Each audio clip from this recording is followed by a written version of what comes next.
Monday warrior, mean stride. Today's Tom Sawyer, mean pride.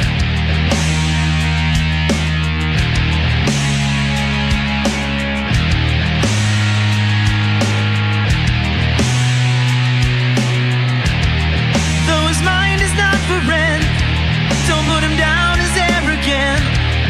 His reserve a quiet defense, riding out the day's events. The river,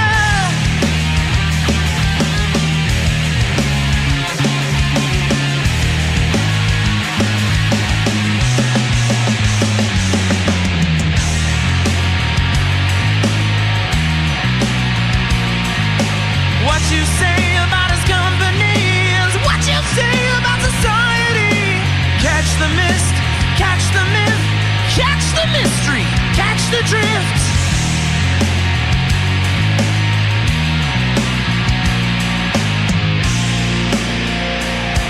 The world is love and life are deep. Maybe as the skies are wide. Today's Tom Sawyer, he gets high on you. When the space he invades, he gets by on you.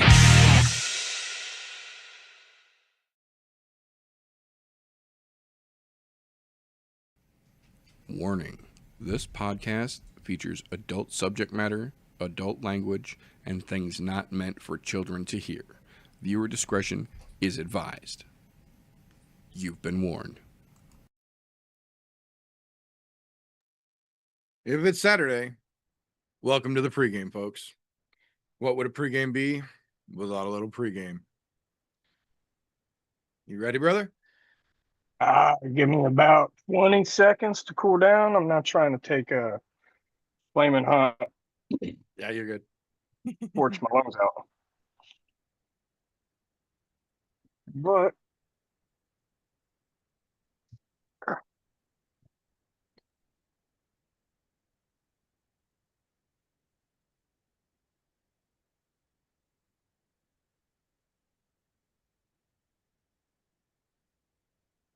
there we go.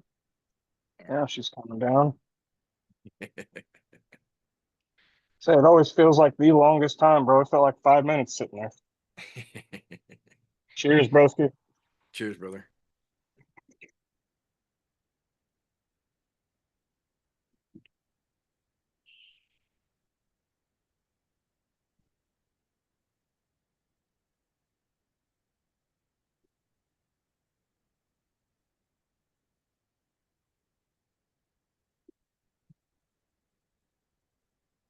Juggle caps.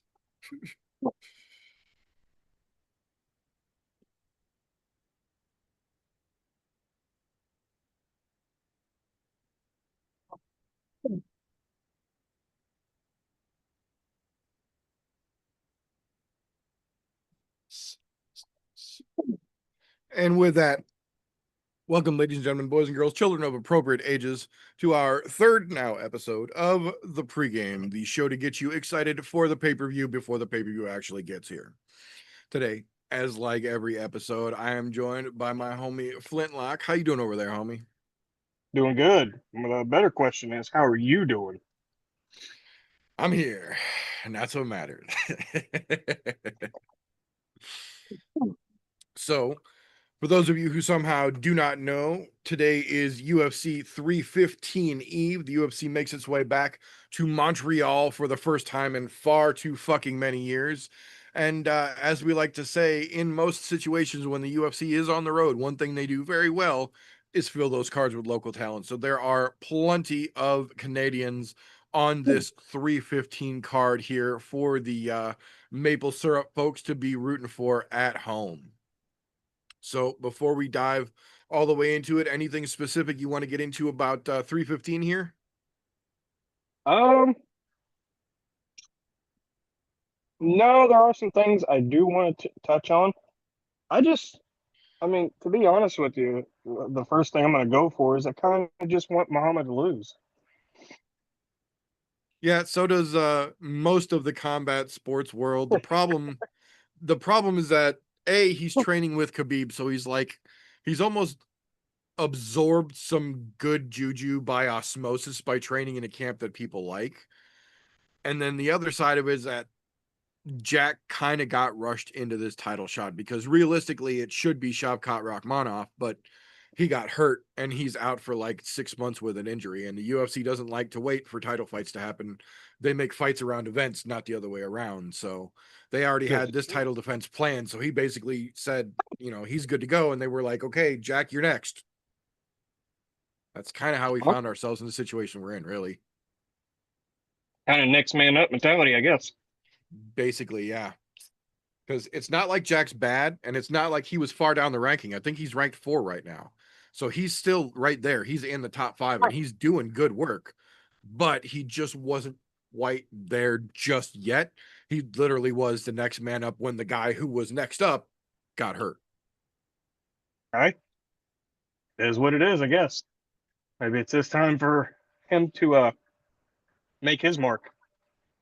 Well, and that's the big part of it, is that if Jack does get it done, not only does Jack change the face of the welterweight division by becoming the new king as soon as Bilal had just tried to get his first title defense in, but it's already been established that if Jack wins, Islam is moving up from 155 to 170 and will be facing Jack Della Maddalena for his first title defense in July for International Fight Week. And then subsequently, the co-main event will become Ilia Topuria versus Charles Oliveira for the vacant flyweight belt. So the main event tonight actually has repercussions in 3 different divisions. Okay.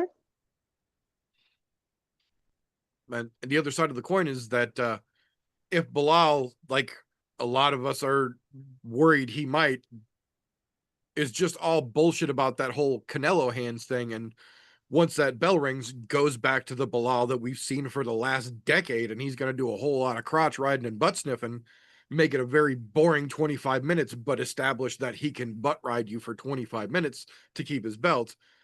That keeps Islam at 55. That means Ilia will fight Islam for the 55 belt in International Fight Week, which means 45 goes crazy again because Volk's back on top down there and Ilya's not coming back. Because I have a feeling if Ilia gets a chance to fight Islam and gets his ass beat, he comes immediately back to 45. I don't think he sticks around at 55 at all. I think he's going up there because he believes that he can beat Islam and then be the guy. But I think if he gets his ass beat, he comes running back to 45 real quick, and then everything goes back out the fucking window down there. A lot of what ifs with the main bout. Yeah, that's what I'm saying. Like, there's so much more tied to the main bout than just the results of the main bout itself for this particular card. Another thing that I was looking at was the Shevchenko fight. Yep. She's been doing it for a hot minute. She's still dominant. Yes, but if she loses, let's just play the devil's advocate. If she loses, could this be a passing of the torch? Because Farah is on a tear right now. It's tough. It not to the same degree as the main event, but to a similar degree, the co-main event has similar ties to other divisions, because if Shevchenko wins, Dana has already agreed to make the super fight of Weili Zhang from 115 coming up to fight Valentina at 125 for the super fight there. Which is what everybody wants to see. That's what everybody wants to fucking see right now. If Amanda's not coming back for sure, and we don't have a date set for that yet, Weili versus Valentina is the next best thing, and both of the ladies have agreed to it. So it's literally just a matter of dotting I's and crossing T's at this point. But if Manon wins, unless she does something spectacular, Valentina's going to get a rematch. Valentina is the ladies champion, period. So unless something crazy happens, Valentina will get a rematch, just like she did with Alexa Grasso. And that's why Valentina has the belt back right now. So if Manon does manage to get one over on her, unless it's something crazy, Valentina's probably going to get a rematch. But the other side of that is Weili has already said flat out she has no interest in fighting Manon Fiorot. The reason she wants to fight Valentina is because Valentina has trained with Weili in Thailand on several occasions. They are well aware of each other. They are well aware of what each other has done. And it's the experience of both of them meeting as veterans that both of them are interested in. And she knows that Manon Fiorot just will not physically be able to do that because it's like her 9th professional fight or 10th professional fight or something crazy like that. Let me see. Let me scroll up here. So 13. Yeah, she's 12-1 right now. So this will be her 14th professional fight. Valentina has had like 40 MMA fights. She's had hundreds of kickboxing and MMA and Muay Thai fights. Right. It like the level of experience is just mountains difference here. So Well, Manon might be able to take over as like the face of the division if she can do something crazy, but she won't get the same accolades and the same taste of victory that Valentina will. well, in the way that I ask about maybe the passing of the torch is she has had all those fights and she has had, you know, multiple championships and multiple accolades, but that's a lot of wear on the tires. Absolutely. Yeah, there's a lot of fucking highway miles on Valentina for goddamn sure. And even she has said she's not going to be able to do this forever, but she still thinks that she's got a couple more years of good fighting in her at championship level. And when she's done, she's fully said that she's ready to walk away. But she's, Oh yeah. you know, holding the belt, kicking ass, taking names, and at this point, ain't no slowing that fucking train down for good. You might put a speed bump in the way, but that motherfucker rolls on. Hell yeah. Anything you want to touch on? So I I try real hard not to get too tied up in socio-political bullshit, Right. but Chuck Buffalo makes it real fucking hard not to talk about him and tie it together. Um he's fighting Mike Malott, who is a very well-rounded fucking fighter to begin with. Like he is enough of a problem just on his skill set and his fucking resume alone to worry about. Then you add to that, he's a Canadian fighting in Montreal. He's a beloved Canadian fighting in Montreal. He's going to have the entire building pop for him when he walks out. He's going to have the whole building rooting for him while he's in the cage.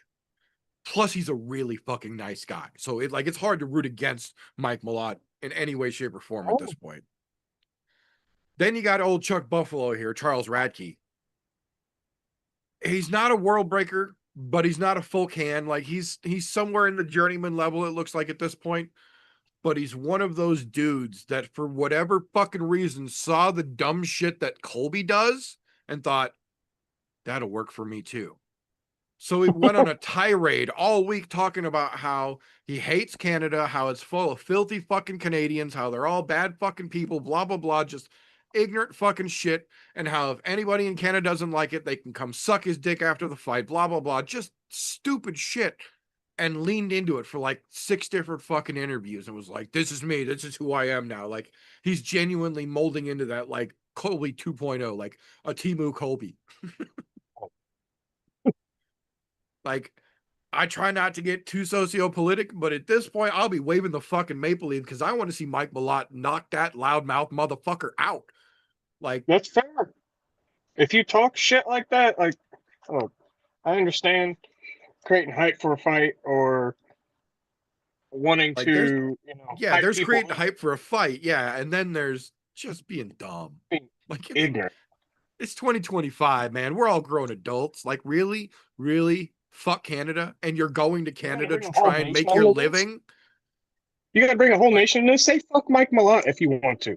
that's what I'm saying. Like, you're going to Canada, and if you lose, like, you're going there as part of your job to make a fucking living. That's where you have to go to make your fucking money. Maybe at least wait till you get home to say the stupid shit, you fucking moron. Right. No, I was looking at Mike Malott to take this fight just on a skill set basis when they made it.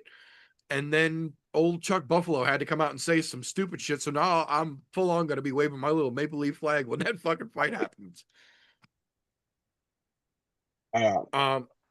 So one here that actually is kind of what you were talking about earlier in terms of potential passing of the torch is the ladies fight that will be, I think they've got it set as the premier prelim, the one that starts right before the main card opens. Okay. Jessica Andrade versus Jasmine Jasdavicius. I Jessica was going to ask you Andrade about that. is one of the few women in the UFC who has literally fought at 115, 125, 135, and I believe she has 2 fights at 145 while they were still 145-pound division. At one point, she held the 125-pound belt, and she held at a different point in time, not connected as a double champ, but at a different point, held the 35-pound belt for a minute, or 15 and 25. She held 2 different fucking belts in the ladies' side. Former 2-division fucking champion, has been there for a decade, like accredited fucking badass. To the common person, being a 2-division champion in anything is fucking impressive. Yeah, like literally a decade and change of longevity in the fucking UFC, when most other women that came in around the same time of her as she did have been gone for years now. Most of them, she's still here. She's still rocking it. And bro, for not for nothing, I've been telling you for a while now. I find them women's fights halfway more interesting than the guys' fights, anyways. Just because they are fucking each other up. Yeah, a lot of them tend to be a lot fucking crazier and a lot more brutal. Yeah, and this is a situation where she's got one of the hotter prospects on the absolute fucking come up in the ladies' side in Jasmine Jasdavicius, a beloved Canadian fighting at home in Canada, who's gonna get the pop from the crowd. That building's gonna be cheering for her from the second they announce her name and start her walkout music till the fight ends. Even if she fucking loses, that crowd's gonna be on her side 100 fucking %. I don't know how that's one of the few fights on this card. I am genuinely 100 fucking % confused is all fucking get out how it's gonna go. Jasmine is not, she hasn't really shown that championship level quality, quote unquote, just yet. She's done good against everybody she's gone up against, but this is one of those situations where it's cliche as fuck, but this is the most accredited person she's ever gone up against. This is the toughest test she's ever been given so far. But Andrade, like we're talking about with Valentina, has so fucking many miles on those tires, and going up and down weight classes over the years takes even more fucking toll on your body. We're at that point now. If Andrade beats Jasmine, she's going to stay in the top 10, top 5 of the division and still be hanging around and being a problem. But if Jasmine can come in Canada with the crowd cheering for her and stomp out the former champion, it's tough roads ahead. Yeah, kind of impressive. It's going to be tough roads ahead for Andrade to try and make things interesting after that. You know what I mean? Right. Let's see. It's like it's a little bit of a couple of fighters. I think 3 or 4 were the ones that the stats showed more out on, but a lot of them have got KO heavy win records. Yeah, could this be a KO heavy card?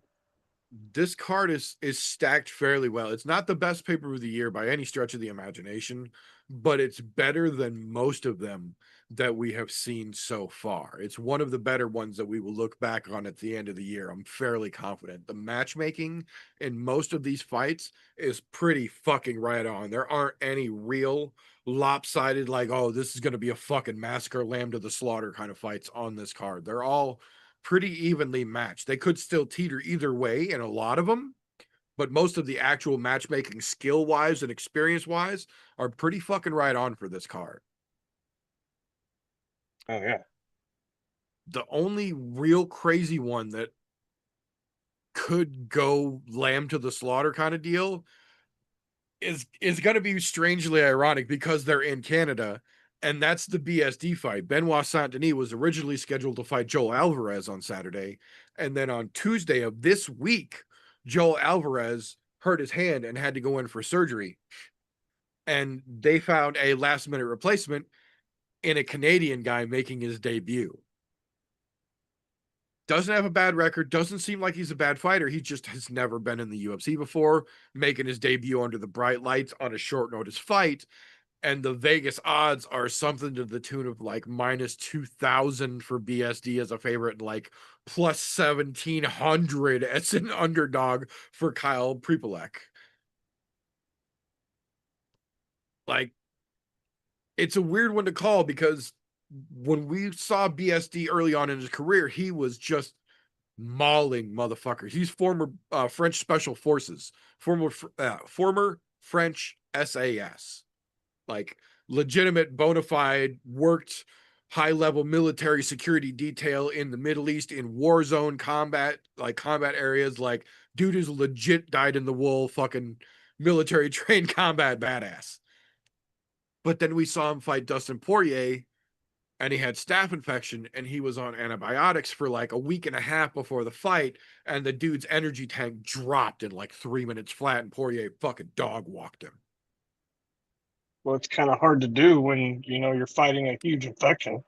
Right. Well, that's the thing though, is that everybody kind of said, like, if you were that fucked up, you should have pulled out of that fight, because otherwise you're gonna get fucking dog walked. And being, gung-ho motherfucker that he is, he's like, no, I signed up for the fight, I'm taking the fucking fight, and he got his ass handed to him. This is kind of his chance to bounce back from that. They're almost giving him the inverse of that. Like, you took a fight knowing that you were compromised, and Poirier beat the fuck out of you for it. Like, your opponent got hurt. Here's a last minute dude that you're most likely going to be able to beat the shit out of and try and get some of that hype back. The problem is you got to go to Canada and beat a Canadian to do it. Could be pretty rough. Yeah, like, it's absolutely possible. Could be crazy. And if he does, they're still going to go apeshit because he's, a Frenchman, and they're in French Canada. So it's not like they're going to completely hate him, but they're going to be rooting for the hometown boy. But man, this one could be weird. It could go either way here. How do you feel about the Aldo fight? I was just going to say, the one that we have to talk about regardless of anything else is the fucking Jose Aldo fight, because it's such a weird situation.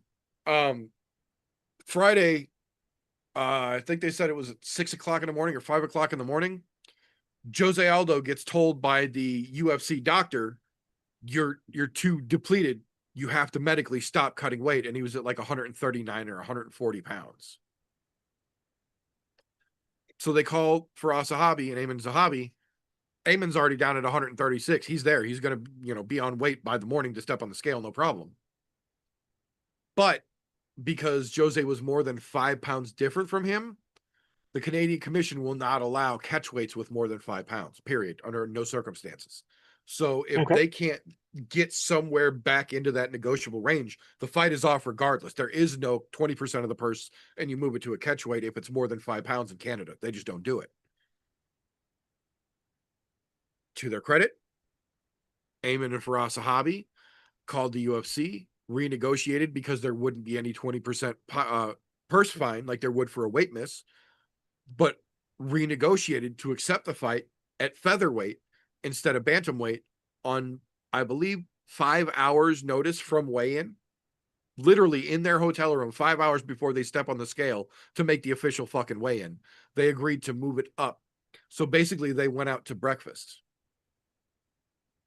They went out, grabbed a small bite to eat, had some fluids to help him stop the weight cut and start everything going back in the other direction here. Steps on the scale, I believe at 10:15 or something like that. One of the first few people on the scale. Full Ayman belly. Steps in, full belly, ready to go at 143 pounds, I believe, or 142 pounds. And Jose was at 143 because he started rehydrating when they stopped him from cutting. Bro. Fucking good on him. Literally the morning of weigh-ins, hours, single digit hours from stepping on the scale and making the fight official, or there not being a fight at all. phone calls get made, agreements get changed, everybody steps in, steps up, everybody's healthy. It's basically two dudes who didn't need to cut to 35 anyway, just not cutting to 35. Now, did they happen to say whether or not the purse was affected? Is it still like, hey, you That's weren't going to be that's able to that's make what the the weight? renegotiation was. Yeah, because there wouldn't have been a purse, because there was technically no weight miss because they had to move it to a whole different class. There would have Right. been no 20% of the purse cut. So the Zahabi brothers talked to the UFC and renegotiated on the fucking fly for essentially the difference in what would have been the 20% purse change. That's why they agreed to make it happen and then weighed in on time. Okay. Okay. That makes more sense. 100% sense. I was totally cool with that. I was like, that's the smart way to do it. Now we still get the fight, and the fight might actually even be, just a tiny bit better because neither one of them will be as drained from cutting that much fucking weight now. The fight was going to be good either way. Now they both had to cut less weight. They both easily went from 135 to 145, literally in a matter of hours. I think if Now, anything, it's going to help out. I feel like if anybody is on the main event card, you should be either in talks or the next guy up in talks to be championship fight. Right. To be Like on a main somewhere card, in right? that, in the process, basically. Yeah. In the Do either you think? next guy up or somewhere in the rolling rankings, as it were. Do you think if I mean Aldo's been doing it for a hot minute? Yeah. Could this be, you know, a passing of some type of a torch? I, I'm just saying, you've seen a lot of people quit this year or retire, and Well, that's the thing, is that after Jose missed weight, he did an interview and said that this is probably the last time we're going to see him try to fight at 35. That it's been a good run. He's performed well, but obviously having problems making it this time as the competition is getting harder, it's just not meant to be. So he's going back to 45 after this fight for good.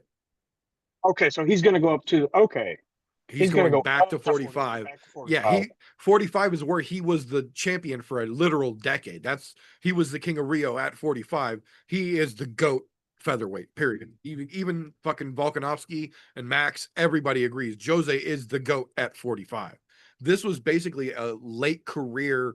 Let's see if we can do something. I feel my body's leaner now, and he made 35 like 6 times, 5 times in a row with very little fucking problem whatsoever. And then this time he said camp went well. It just, his body couldn't shed the weight. So he's done trying. He's going to go back to 45, which again makes everything tied to everything else even more interesting, because now on top of Ilya potentially going up to 55 and getting a title shot, or losing and coming back to 45, now we've got Jose fucking Aldo coming back to 45, and he will, I fucking promise you, get inserted right back into the top 10, top 5 immediately when he comes back to featherweight, period. Regardless of who they match him with, he will go right into the top 10, top 5 at featherweight and be a problem for everyone there. So everything gets weird and everything's tied to everything on this fucking 315 card. This is one of the reasons I was wanting to make sure that you were good so we could do this show, because there's so many fucking like Charlie Day smoking a cigarette string tied to a string with fucking pins on the board that are tied to this fucking 315 card, tied to everything else this year, tied back to 2 cards from now. Like, As you're telling me this, that's what I'm seeing in my head is a spider web of just yarn, strings, push pins, and Charlie Day smoking a cigarette with fucking eyeliner on, going, ah! Oh, fucking A. All right. So, real quick rundown, and then we'll get out of here because prelims are going to start in about 15 minutes here. Prelims are going to be a tough watch for the casuals. I'm just telling you right now, the prelims are going to be a tough watch for the casuals. If you're going to Buffalo Wild Wings, don't rush. Don't fight traffic. There's nothing on the first 3-4 fights you really need to be terribly concerned about. There could be, crazy surprise happened out of nowhere, but very, very unlikely in at least the first 3 fights. Fourth one on, if you ain't there yet, you might want to get in a hurry. But if you ain't there yet, don't rush to B-dubs. I'm very interested in the Modestas Bukauskas versus Ian Cutelaba fight, because this is basically the UFC doing tournament style shit. Like, both of these dudes just won their fight on a card 4 weeks ago. Like, they were both fighting someone else on a card together. They both won, and the UFC literally just paired up the winners and put them together here. Like, both of their dudes won quick. Neither one took damage, so how can you let yourself die? I feel like there should be, if there's not some type of a rest period between a fight. Like, your body needs some time, bro. Yeah. 3 weeks. That's a quick turnaround. This is one of those situations where both of them won real quick and didn't literally. I don't think either one of them actually got hit in their fight. If they did, it was like literally single digits 1 or 2 times.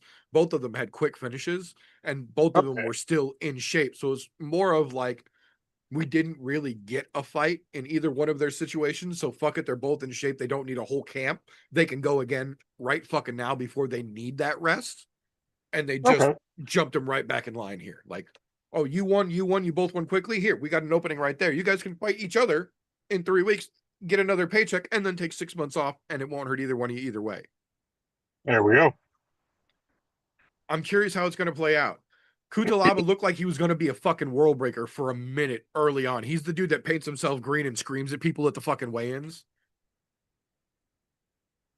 Tacky fucking trick, but, you know, whatever cranks your fucking motor, bro. Modestas was a kickboxing badass and really highly touted prospect that just never quite seemed to put it all together when he made the transition to MMA. He's not bad. He's fairly well-rounded. He just, for whatever reason, never quite kept evolving when he made the transition to actual full mixed martial arts instead of the one discipline. Could be a real fun fight, could be a boring 15, but that's kind of my tipping point for the you better be paying attention, because from here on out, it could get interesting, and strings are tied from here down. So there's fun to be had, but yeah, you ain't got to rush if you ain't on your way to B-dubs just yet. There we go. That's what I got. You got anything else in particular you want to go over? No, sir. Time to watch people get bloody and get fucked up.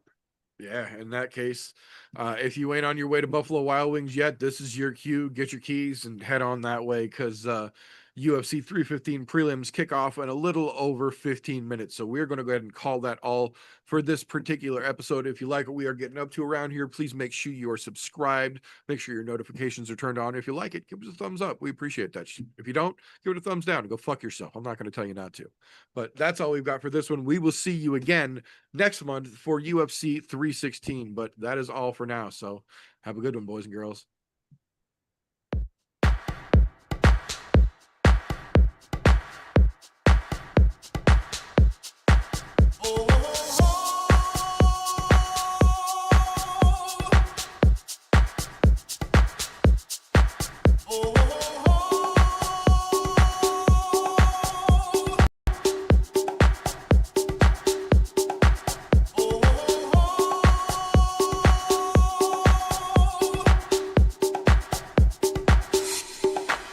Everybody was kung fu fighting. Those kicks were fast as lightning. In fact, it was a little bit frightening.